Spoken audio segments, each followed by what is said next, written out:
The American College of Cardiology is pleased to present this online education program titled Using the PCI Bleeding Risk Campaign to Affect Patient Outcomes. We are very pleased to welcome all of you today. And now it is my pleasure to introduce Andrea Price, Reduce the Risk PCI Bleed Steering Committee Chair, and Dr. Sunil Rao, Reduce the Risk PCI Bleed Committee Member. Speakers, welcome to the program. Thank you. Thanks so much. So I wanted to take this time to thank everybody for the flexibility and the change of day and time. We were accommodating patient care for Dr. Rao, so thank you so much for being flexible on this. And Sunil Rao, we're excited to have you come and share your perspective. I don't think that you need any introduction, but for those on the call, Dr. Sunil Rao is an interventional cardiologist at Duke.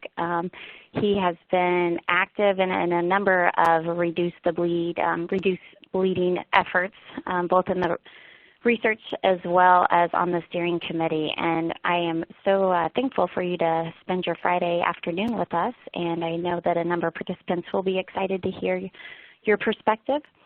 Before we get started, I'd like for everybody to, in the chat box, if you are listening to this webinar with a number of people from your organization, if you could type now how many individuals are listening with you. We'd like to keep track of who will be, of who's participating on the call.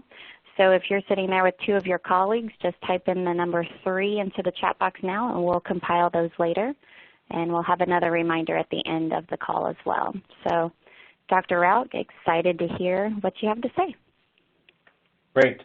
Thanks so much, and thanks to everybody for taking time out of their busy day to listen to this important campaign from the American College of Cardiology. As Andrea indicated, we're really excited about this. It's something that we've been working on for quite a while, and I think it's really going to have a big impact. So over the next few minutes, this is what we're going to talk about. We want to talk a little bit about what the quality framework is for some of these campaigns and how ACC really comes up with what the priority areas are, how some of the sausage is made in terms of how we determine what metrics to look at, what the framework for developing the campaign is, and then how we decide what the tools are.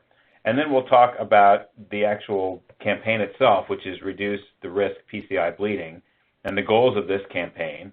We'll talk about the campaign metrics, and then most importantly, we'll talk about what the toolkit is, what the change package involves, and what the campaign what the features of the campaign are, and then we'll talk about how you can get started, and then we'll have time for questions. So the whole point behind these quality initiatives for institutions that the ACC has launched is really to help hospitals improve cardiovascular care, and that's all aspects of cardiovascular care.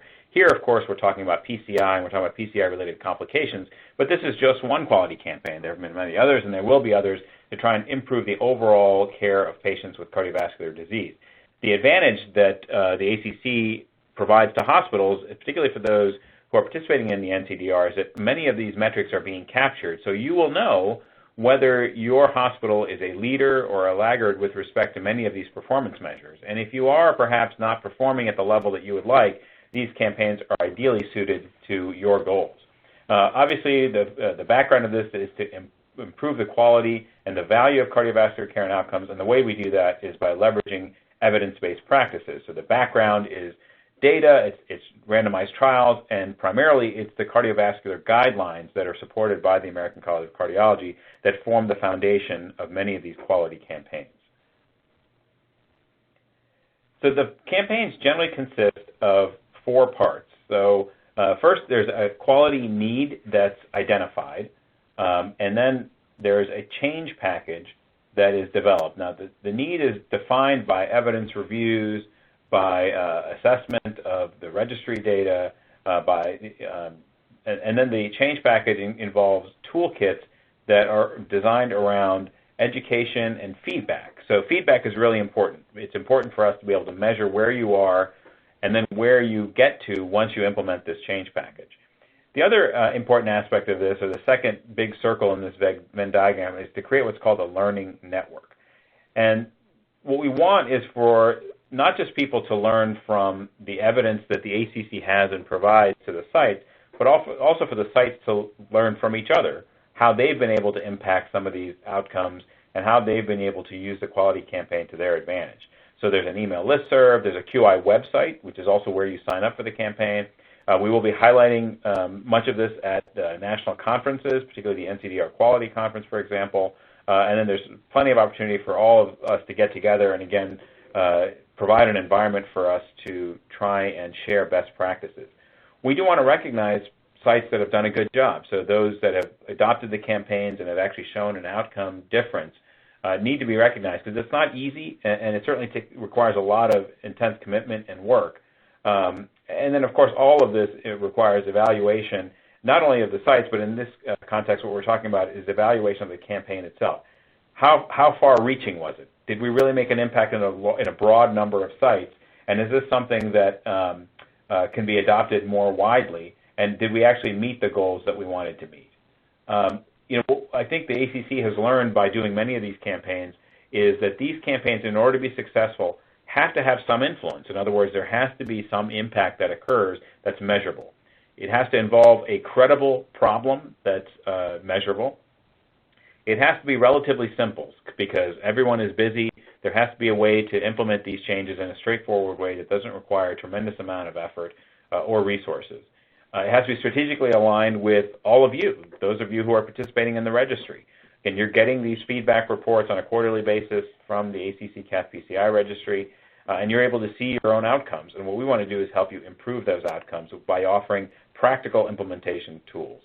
The other thing that the ACC has learned is that, again, this is a learning network. So not only are sites learning from us, but they're learning from each other, and then we learn from the sites. So there are some things that we implement in subsequent campaigns that we've learned from sites that have participated in prior campaigns. And of course, the important thing is that we do want the sites to be successful, so the goals themselves, we feel, are very practical and easy to attain, realize. This is just a timeline of sort of how the feasibility assessment works for some of these campaigns. There are lots of campaigns that are proposed, because, again, there are plenty of areas of cardiovascular care that we can improve, so these are considered in a very careful way at the ACC level.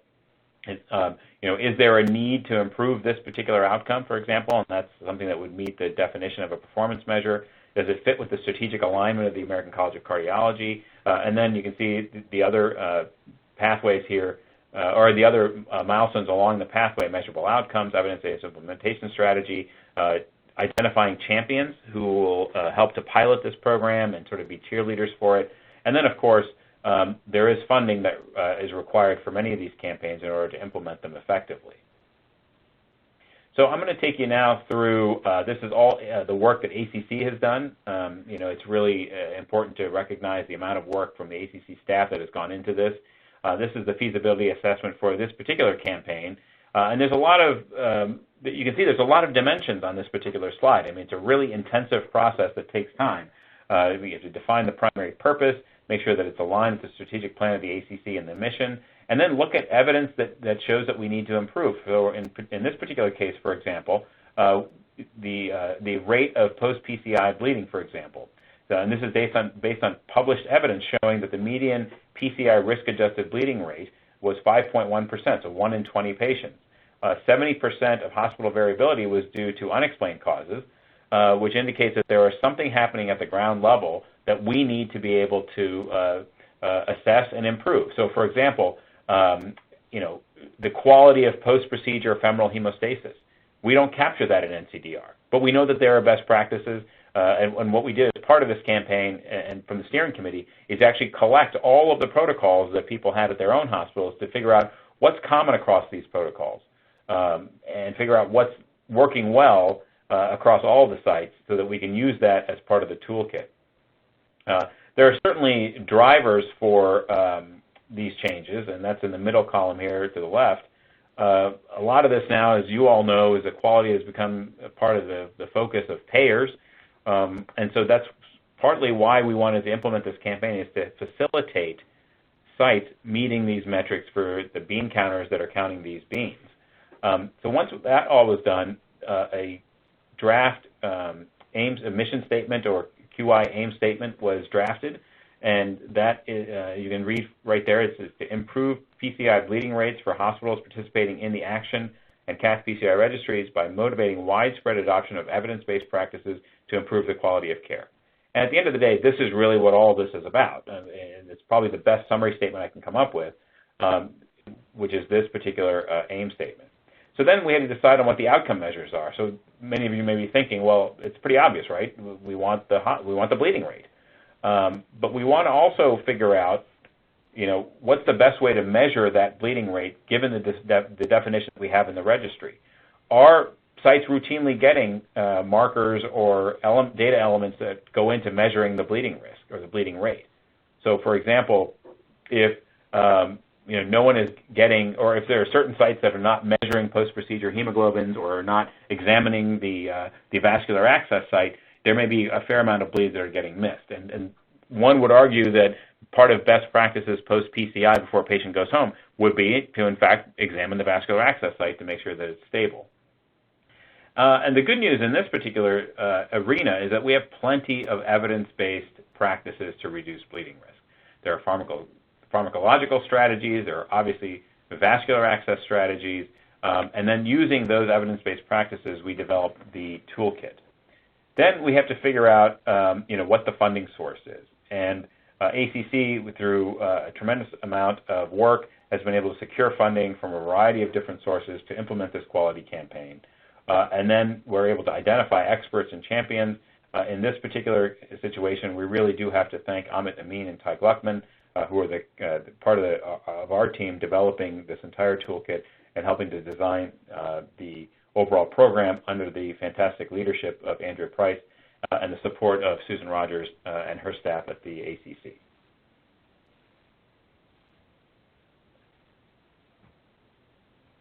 All right, I'm going to click through these things really quickly. Sorry about that. I should have been clicking while I was talking, I guess.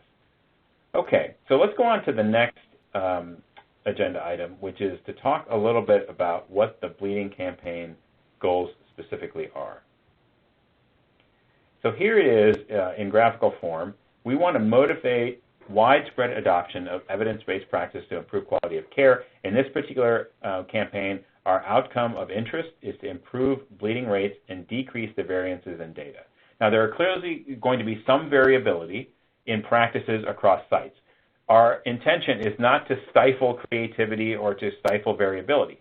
What we do want to do is make sure that the foundation of that variability is in evidence-based practices so that the ultimate outcome is a decrease in bleeding rates. And as part of that, we are using the American College of Cardiology AHA guidelines for PCI. Now, these are currently being updated, so the latest data that we have is from the 2011 guidelines. And part of what these guidelines say is also what goes into the toolkit. So, for example, the ACC AHA guidelines say that all patients should be evaluated for the risk of bleeding before PCI. Well, that's something that's actually relatively straightforward to do using ACC data. There is a free app that's available for download for both iOS and Android that allows you to use the published and validated ACC cath PCI bleeding risk calculator. So you can meet that guideline recommendation. Patients considered high risk for bleeding after PCI should be part of a collaborative decision to use radial approach. So many of your sites are already doing radial access. Perhaps they're not using it in all patients. And what we learned from the cath PCI registry is that if you're not routinely doing radial access, then oftentimes what is happening is what's been called the risk treatment paradox, where the highest risk patients for bleeding are the ones who are least likely to get radial access. And hopefully, as part of this campaign, some of that risk treatment paradox can be reversed. The guidelines also say that in patients with acute coronary syndrome treated with dual antiplatelet therapy after stent implantation, if they're high risk for bleeding, you want to avoid potent antiplatelet agents like prasugrel. In particular, patients who've had a prior stroke, for example, patients who are light body weight, less than 60 kilograms, patients over the age of 75. You've got to be careful with the full dose prasugrel. Whereas if they're low risk for bleeding, you can consider using more potent antiplatelet agents. So not only are there randomized trials showing these data, but all of that has been condensed into the guideline statement, and that's the backdrop for much of what we want to do. Now, the way we start with this is by identifying the opportunity for improvement. So this is something that many of you may recognize. It's one of the figures that's from your NCDR cath PCI report. This is obviously a de-identified hospital, but it shows you what is the rate of in-hospital risk standardized bleeding? So this is all patients going through that have been reported to the registry going through the cath lab. So this is risk adjusted based on the validated cath PCI model. And you can see where it says my hospital, their rate is 2.21%. The 50th percentile for U.S. hospitals, which is also where the arrow is 2.81%. So the hospital is doing better than the median. But look at the hospitals that are doing the best. So in the 90th percentile, the rate is actually quite a bit lower. It's 1.68%. So there is an opportunity for this hospital to improve. Why would they want to improve? Well, not only is bleeding uncomfortable and not patient-centric in terms of an outcome, but we also know that there are other multiple adverse effects. It increases cost, increases length of stay, and in fact, it is associated with an increased risk for subsequent morbidity and mortality. So improving bleeding risk is a patient-centric and outcome-centric effort that this campaign will help to facilitate. So again, we do want to give credit to our steering committee members.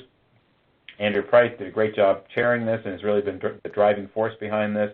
Ahmed Amin, who's published extensively in the area of bleeding and particularly how it affects cost and length of stay. John Messenger, who is formerly the steering committee chair of the cath PCI registry. Julie Miller, an interventional cardiologist from Johns Hopkins. And then Ihsan Musa, who chaired the steering committee as well for the cath PCI registry for many years. In fact, I'm sorry, I think I misspoke, and John Messenger was the chair of the R&P committee for the cath PCI registry. So they all helped to create this campaign and are eager actually to hear your feedback from it and are keen to get many, many sites on board. So let's go now to what the campaign metrics are. Okay, so we're going to go through this. This is a table looking specifically at the kinds of things that are going to be measured. So obviously the most important thing is the risk standardized rate of bleeding events for all PCI patients. That's really the bleeding complications. The reason we're doing that is, as we mentioned, it's really associated with an increased risk of both short and long-term outcomes. And it's a perfect performance measure because it's common, it's important clinically, it's measurable, it's risk adjustable, and you can actually change it by implementing evidence-based strategies. We want to look at the proportion of PCI procedures with transfusion, with whole blood or red cells. So in this particular case, the numerator would be the count of PCI procedures that have resulted in a transfusion, and the denominator would be all the PCI procedures. And the reason for this metric is we want to just identify where the patients are the patients getting an appropriate transfusion, or is this something that's being driven primarily just by local practice? We obviously know that some patients who have severe bleeding are going to require a transfusion, but there is a lot of variation in transfusion practice that's been documented where some sites never transfuse a patient, and other sites will transfuse up to 8% of their patients undergoing PCI. And that variation is not accounted for simply by patient-level risk, suggesting that it's just local practice. So can we standardize some of those practices? Then, of course, we want to look at the procedures with an observed bleeding event. This would be an overt bleed, for example, and that's captured in the cath PCI registry. We want to look also at the kinds of anticoagulation that's occurring for the procedure. And this is primarily to look at bleeding avoidance strategies, which include some pharmacological strategies like bivalirudin, for example. What about access site utilization? We know that there's a tremendous amount of evidence around the utilization of radial access and a reduction in bleeding and vascular complications. And then finally, we want to make sure that sites have best practices for access site hemostasis, regardless of the arterial access site. So if you're, for example, a site that is not doing a lot of radial access, but you're interested in improving that, what's the best way to get hemostasis after a transradial procedure? No site is going to be 100% radial, so for those cases that you're using radial access, what are best practices to make sure that you get adequate femoral hemostasis? So that's really the background of or what we're going to be using as campaign metrics for this particular institutional quality campaign. And a lot of these data, of course, we'll be getting from the cath PCI registry already. And the risk standardized model that we'll be using is the published bleeding risk model. This has been updated quite a few years ago to incorporate sort of a broader definition of bleeding, one that was more clinically relevant. It's a pretty robust model. If you look at the performance of this model compared with other bleeding models, it still has the best discriminatory value and it calibrates well.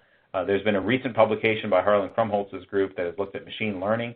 It's a very interesting way of potentially improving model performance. But so far, this is really the most robust model that's been published out there. And it's incredibly helpful in providing risk-adjusted feedback that all of you are getting in your CAS-PCI reports. I think it helps to inform clinical decision-making, and as I mentioned, there's an app available that ACC has developed. It works really, really well. And then it helps to direct the use of bleeding avoidance strategies so that you can implement them in the patients who need it the most. In other words, those who are at highest risk for bleeding. What's different about this particular model compared with what's been out there before? Well, some of it is statistical technology, or technique rather, hierarchical modeling that accounts for clustering of practices within sites. It incorporates fewer patient variables so that it is a little bit easier to use. The risk relationships work within as well as among hospitals. And then we changed the hemoglobin decrease just to make it consistent with what I think would probably make more clinical sense. There was a fair amount of feedback from the sites that participated saying, a lot of our patients get post-procedure hydration, and they've not actually had a bleeding event, and we're noticing that they're having a hemoglobin drop of 3, and all of a sudden they're counting as a bleed. So we took that to heart. We also wanted to make this consistent across the registries, so that has changed to an absolute hemoglobin decrease of 4 grams per deciliter, which would be outside the window of what one would expect with just hydration, and potentially identifies a clinically important bleeding complication. Here is the definition of bleeding. I think many of you are probably familiar with that. It's a bleeding event within 72 hours, so that would be an overt bleeding event that you mark on the data collection form. Hemorrhagic stroke, obviously, cardiac tamponade. These are relatively rare phenomenons, but when they do occur, they can be devastating. And then there's taking into account some of these other ancillary or peripheral activities that may indicate a bleed. So, for example, post-PCI transfusion. Now, we know that, again, some patients are going to require transfusion because they are bleeding. And that would be captured within that first data element, a bleeding event within 72 hours. But we also are interested in learning post-PCI transfusion in patients who have a hemoglobin greater than 8. So where did that cutoff come from? Well, there are data, again, from CAS-PCI registry as well as from pooled analysis of randomized trials suggesting that transfusion above 8 in a patient with coronary disease is associated with an increased risk for adverse outcomes. Below 8, there's no adverse effect of the transfusion. And then, as I mentioned, the absolute hemoglobin decrease pre to post PCI of 4 grams per deciliter or greater. The patients who are going to be included in this are patients who have a PCI procedure during the episode of interest. For patients who have multiple PCI procedures during a hospital course, or in the registry itself, we're only including the index PCI. So subsequent PCIs during a single episode of care are excluded. We are we want to include procedures only that have non-missing values for the outcome variables of the bleeding event within 72 hours and transfusion. And the data completeness is pretty good, so you all should be proud of yourselves. I think the data completeness in the registry overall has continued to improve over time. We obviously want to exclude patients who unfortunately have had a mortal event on the day of the procedure. And then we want to exclude patients who have undergone in-hospital bypass surgery. As you know, for bypass surgery, it becomes very, very difficult to measure bleeding in the registry. They have all kinds of hemoglobin changes. They get all kinds of transfusions. It just doesn't work well. And we want to make sure that the sites are not penalized for that, so those patients are excluded as well. So let's talk a little bit about the campaign. We'll sort of get into exactly what this looks like. So here's what this overall, the flow will be. If you're interested in participating in this campaign, we certainly hope that you are. This is how you access what's called the QII, or the Quality Improvement for Institutions Reduce the Risk Bleeding Campaign suite of materials. So by logging into the website and registering for this, you'll get your assessment, which will include benchmarking data. It'll identify these opportunities for improvement. Again, in this case, it's bleeding. You'll have access to that toolkit, which will be tools and strategies directed specifically at trying to reduce the risk. Once you get signed up, there'll be calls and webinars, and then, of course, you'll be added to the email listserv so that you can discuss the campaign with other participants and share best practices. The assessment tool used to look at each facility assesses the current standard of practice and identifies potential areas of improvement. There are 38 questions in the assessment tool. It's actually pretty easy to go through. 38 sounds like a lot, but it's really not. And these are pointed questions that allows the campaign to establish a baseline level so that you can figure out how much you need to improve. You'll get an overall score, and you can see that the overall score here is 43, for example, out of 62 possible points for this particular site. So higher is better. So in this particular case, this hospital has plenty of opportunities to improve. And then you'll get a breakdown, not only the overall score, but in specific domains that will allow you to figure out where do you need to actually target your efforts.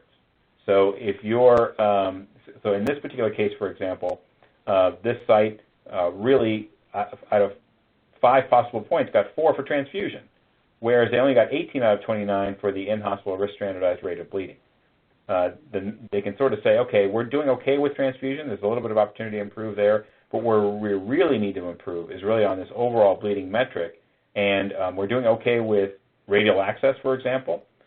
Success metric 5, you're getting 4 out of 4. So it's really kind of a nice breakdown that allows you to target your efforts and target the application of these toolkits. And this will be sent to the person who's identified as the champion at that local site who will sign up for or enroll their institution in the campaign. So the toolkit is set up according to the workflow that you will experience for a patient coming through the cath lab. So, for example, pre-procedure, what can you do? Inter-procedurally, what can you do to reduce bleeding risk? And then post-procedurally, what can you do? It'll also include pharmacology tools, an EHR integration tool, which is pretty neat.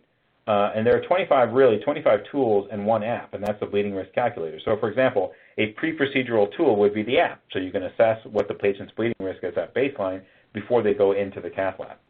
And then each toolkit subheading identifies the campaign metric as well as the clinical references. So, for example, let me go to the next slide here. This will show you, for example, for metric 1 in-hospital risk standardized rate of bleeding, the tools that are available are the cath PCI risk calculator app.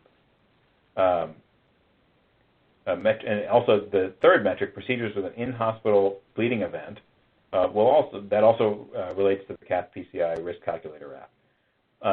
For in-hospital risk standardized rate of bleeding in all PCI patients and method for closure for arterial access site, those are the pre-PCI procedure orders.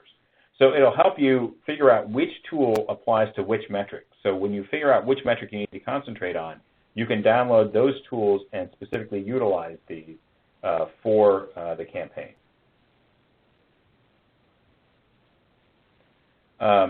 Here are just examples of some of these things that are available on the website. You can see the PCI bleeding risk checklist. You can see an image of the cath PCI bleeding risk calculator. Here are some things that can be posted, for example, in your post-procedure area for early warning signs of vascular complications. We provide a sample post-PCI sheath removal protocol if your site doesn't have one, or if it does have one and that's an area that is something that you need to work on, you can compare this and say, what's different about our protocol versus one that's available with the toolkit, and are there areas of improvement here that we can implement.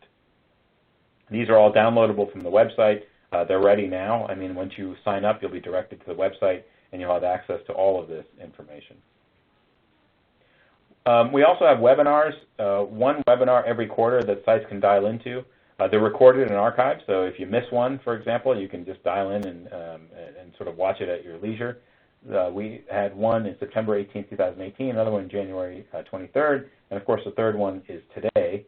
And again, these will all be archived, so if you have other people in your practice that you think need to see this, you can direct them to that.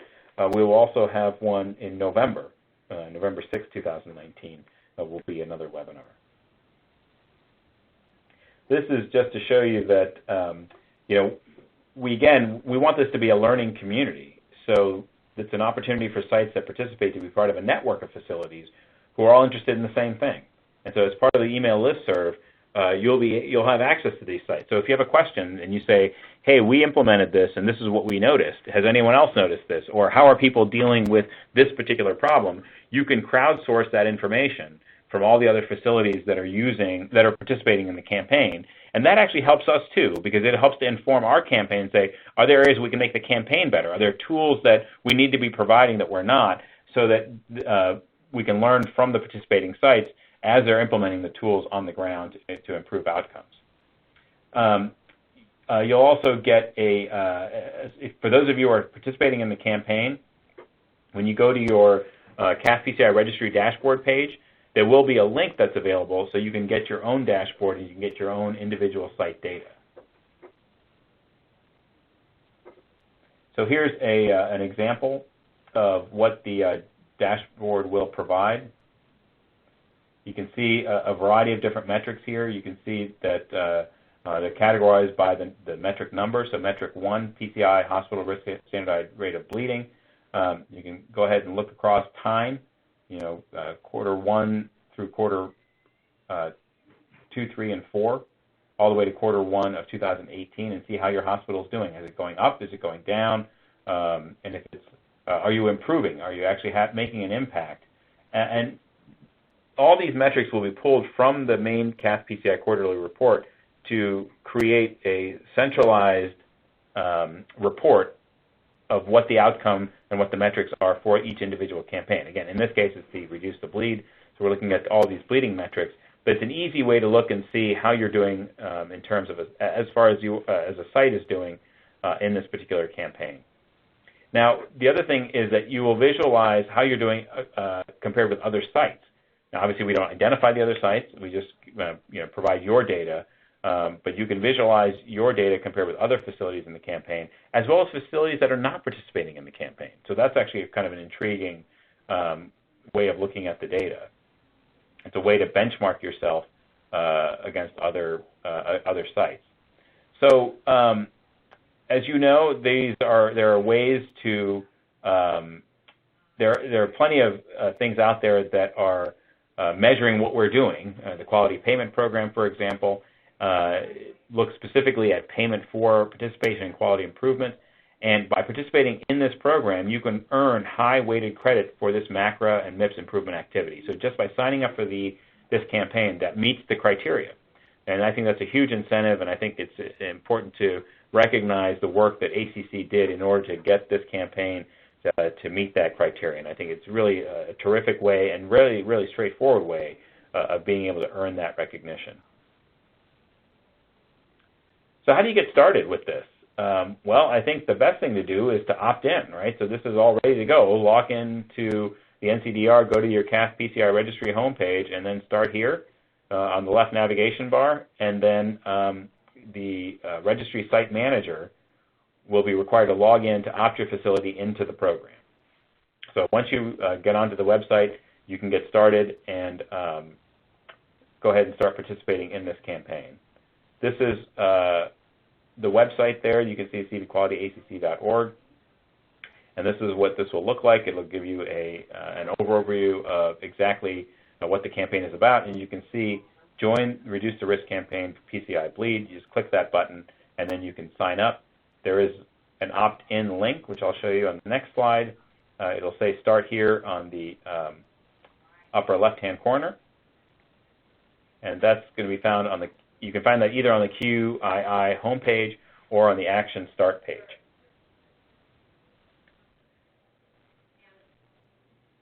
And then you can accept the terms once you've opted in and submit that. Once you check that box, the opt-in or the submit button will light up, and you can submit that, and that's how your facility can get started. So again, we're really excited about this. It's easy. It's an important outcome that we think we can help reduce. It gets you credit for MACRA and MIPS. So we really encourage sites to sign up for this. The tools are terrific. It'll really help you improve these outcomes. I think the listserv is a fantastic resource where you can learn from other sites, given the number of sites that are participating in CAF PCI right now, it's really a very, very engaged and active community. So we're thrilled that you all were able to join us for this particular webinar. We're thrilled that you're interested in joining this campaign, and we certainly hope that you will. Right now we have time for questions, so if you have questions, please type them in the chat box and we'll go through them. And again, I want to thank everyone for joining us today during what I'm sure has been the end of a very busy week. I'll ask Andrea just if she has any closing comments, and then we'll get into the Q&A. Yeah, no, thank you so much for that. I think the overview is great, and I also can't reinforce so much the learning community that the campaign is able to do, either via listserv or networking at the quality summits.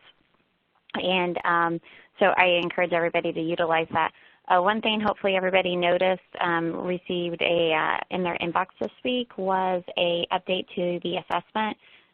From direct feedback from a few people, we made some changes to that assessment. The campaign is really here to help you improve patient care at your local level. So thank you for that feedback, and we are quality improvement professionals at heart, so always looking to try to make things better to make the campaign more meaningful to everybody. So if you did not receive that, Susan, can we just email the campaign and we can get that resent?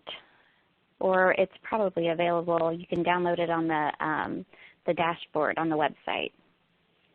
Yes. So do we want to begin with, sorry? So you can go to the QII website and download it from there, or you can send us an email through the Quality Campaigns email, or you can send us a direct email to srogers@acc.org. Sounds great. So can I start off the questions? Yeah, go ahead. Dr. Rao, as a radial first physician, I have heard from multiple physicians, both within my organization as well as outside your organization, is that I don't need to participate in the bleeding campaign because we're predominantly radial and we really don't have a lot of bleeds. I know that the radial access has been a passion of yours, and could you please let me know why, from your thoughts from a radial provider, how can we handle some of those questions that we get from our physicians?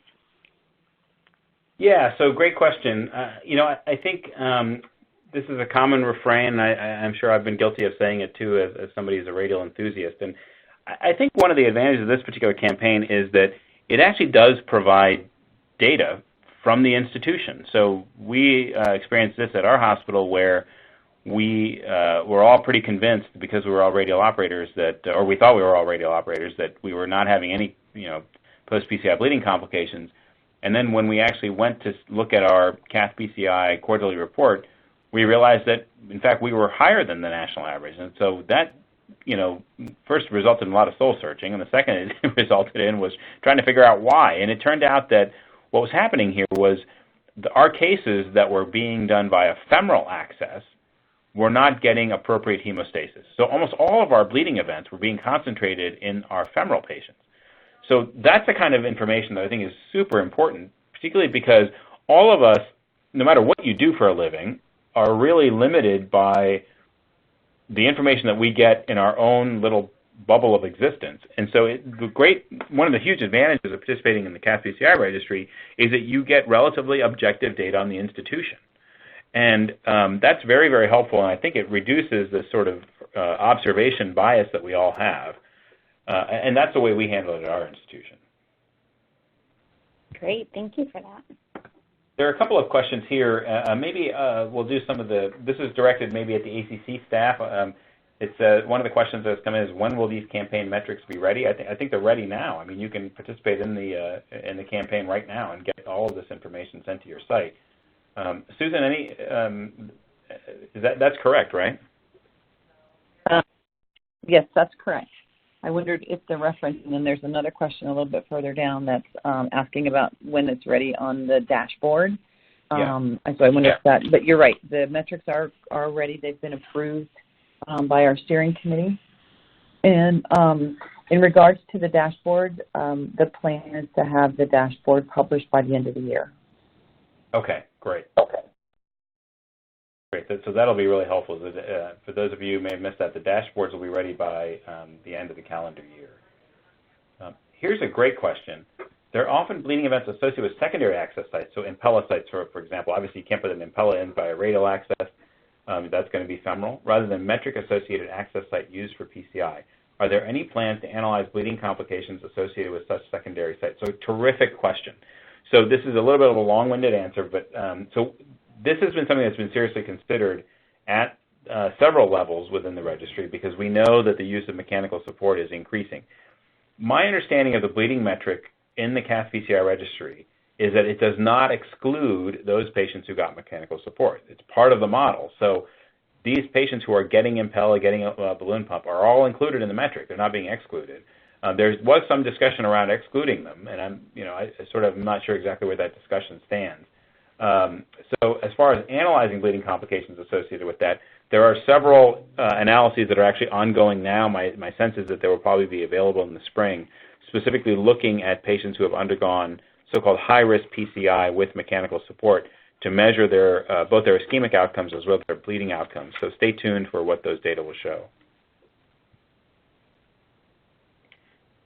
Here's another, Susan, this is another one directed, I guess, at ACC staff. Where on the website can they find the prior webinars? So if you log into the Quality Improvement for Institutions webpage, and you can get to that link directly, or you can log in through your NCBR link. If you go there and you click on the top navigation bar that says Campaigns, it'll bring a drop-down and it'll show you all the current campaigns that are available. And click on the Reduce the Risk PCI Bleed, and you'll see a page that will list out all of the webinars. And you have to be logged in because it'll be listed on the private side of the PYI website. And you can click on the links there to get to the past webinars. It'll take you right to, we post them on a private YouTube page. Great. Thank you. So this is interesting. So this is a site that has not submitted data for a while, but is trying to get back into the registry. Will the program help us right now? My guess is probably not, because I think you have to have some baseline data available, and the data from your site may be a little outdated. But I don't know. Andrea, what do you think? Andrea, Susan? It says, would they be able to use the data that has been previously submitted as sort of the baseline? I don't know if there's a blanking period for a certain amount of time. Well, there are certain tools that you could definitely look at from the bleeding campaign. Looking at order sets, looking at policies and nursing competencies. We've had a few facilities that aren't just looking at nursing competencies from the cath lab sheath management, but also more global because it's a community hospital that also has IR. The same nurses take care of your IR patients and your patients that receive sheaths from the OR. And so they've tackled it more from a global management and just not CAS PCI. So there's some tools in there that I think are just some good foundational tools that could potentially help as you're trying to get data to show where additional opportunity may be. This is another good question, again, directed at ACC, I guess. How long will the bleeding campaign be going on? So we have just reached our first year anniversary. This August was when the kickoff was. But we'll continue. The program and the tools and the dashboards will be available as hospitals opt in. The one thing that we always reevaluate is every couple of years we'll take a look at the toolkits to make sure that they're still current with what our guidelines are sharing or what the other scientific data that's available is sharing also.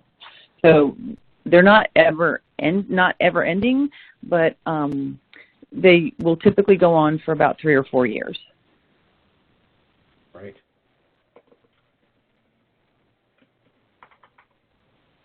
Let's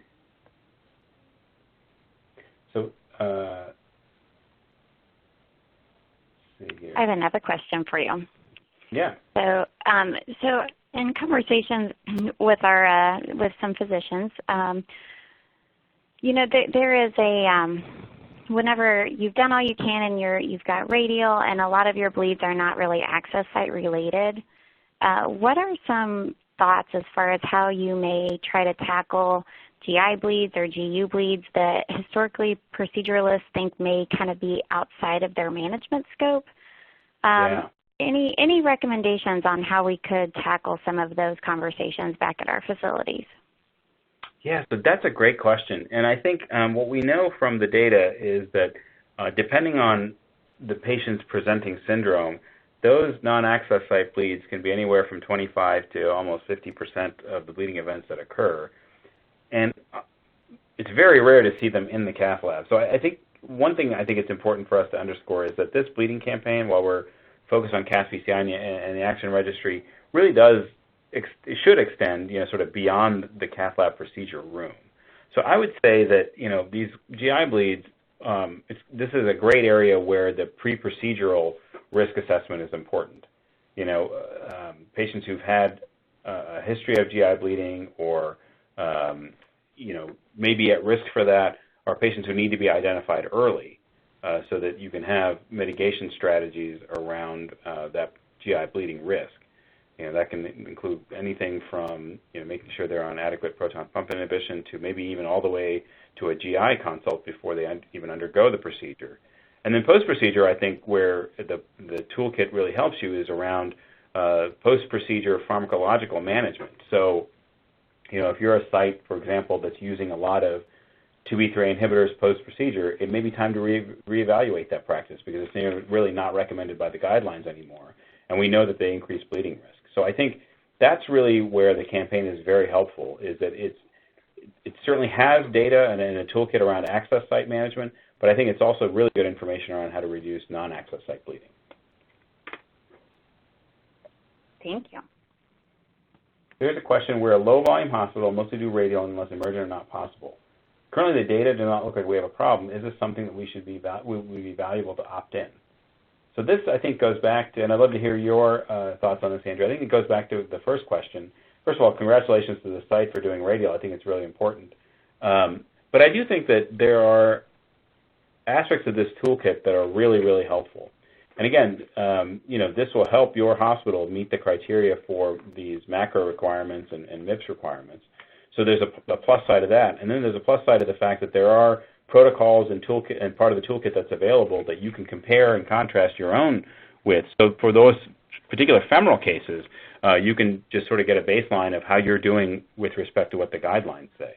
What do you think? Yeah, I would agree to that. And having a low-volume hospital and within our healthcare system, you're at a little bit of a disadvantage because the need to be a highly reliable organization whenever you're dealing with your infrequent bleeds. If you do mostly radial, so how is your staff consistently ready in order to manage a difficult femoral access if you're not able to do it?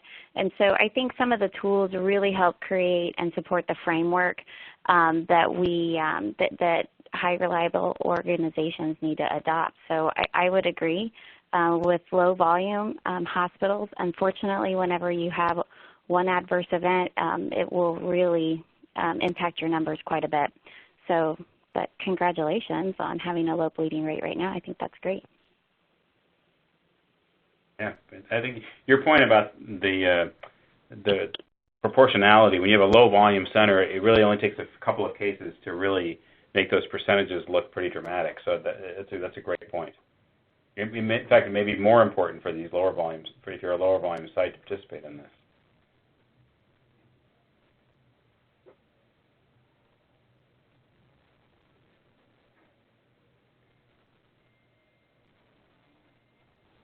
Great. I'm not seeing any more questions coming through.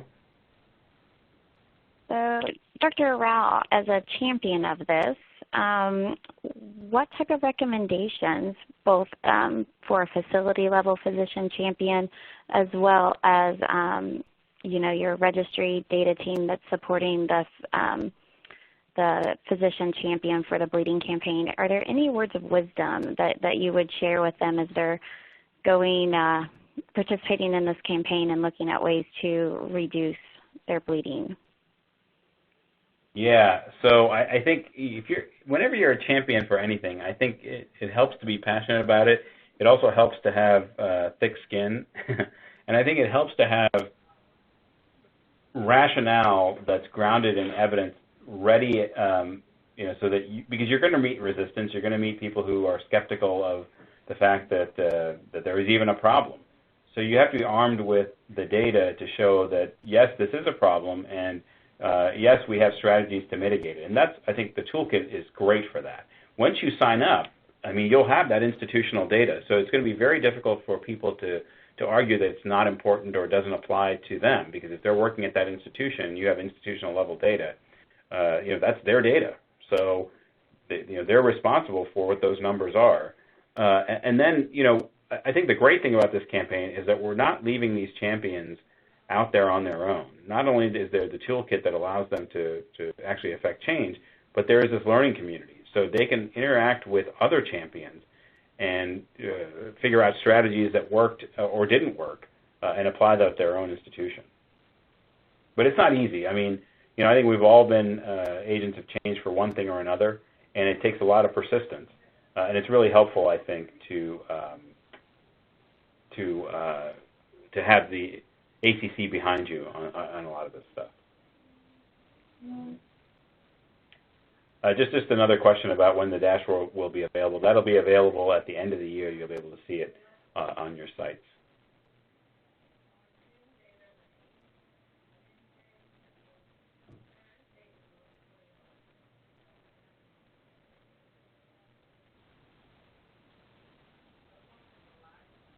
And I would say one more reminder, too, for those of you that have more than one person sitting in your room, if you could go ahead and add in the number as we're closing in on the hour so we can try to get an accurate count as to who is listening in today. Yeah, and we really, again, we appreciate everyone dialing in. I mean, we want to hear from you, and we certainly hope that all of you will sign up for this campaign.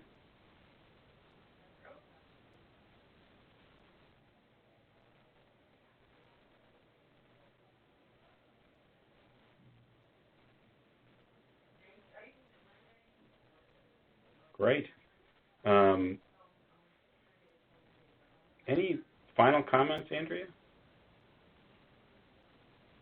No, I do not have any final comments. I know this may be shocking for those of you that have known me over the years, but I do not have any final comments today.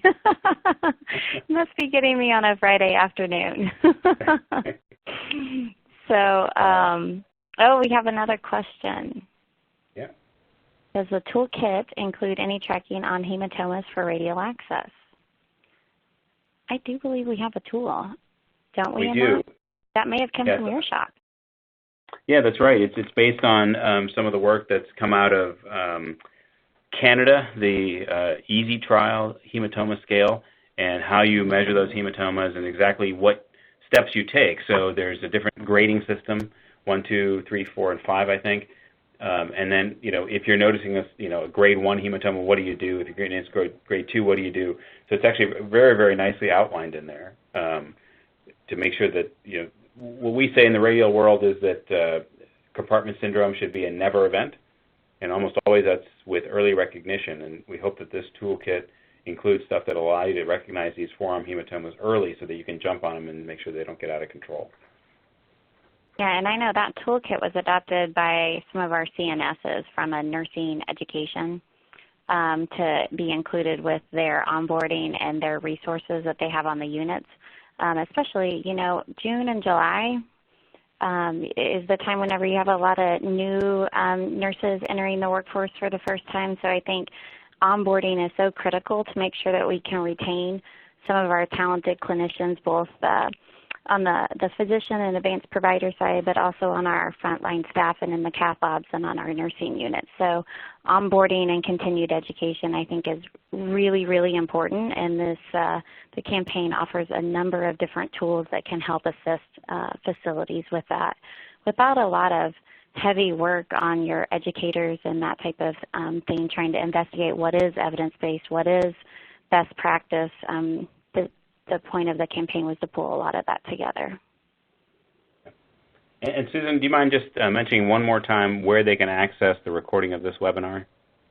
Sure. Log on to the QII website and go to the Campaigns tab at the top of the page and click on Reduce the Risk PCI Bleed.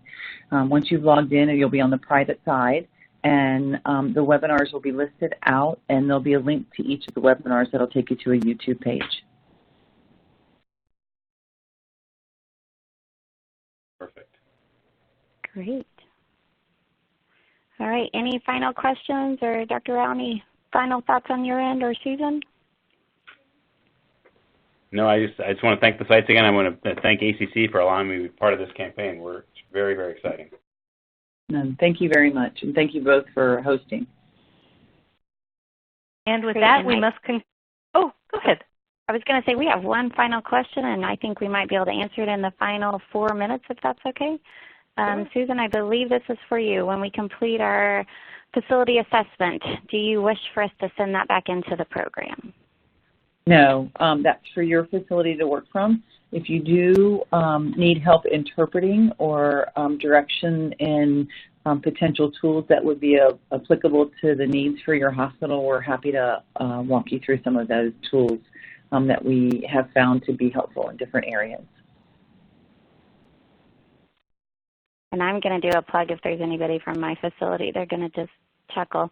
But any sort of things that you guys are, if you're starting to see a change and you're starting to see that certain tools are working well, jot that down. We really want to see a poster in Orlando in October of next year. I know it seems so long away, but it will be here before you know it. So start thinking about that, because we want to be able to see how this campaign has really helped your organization and helped your patients. So I'll be looking for posters.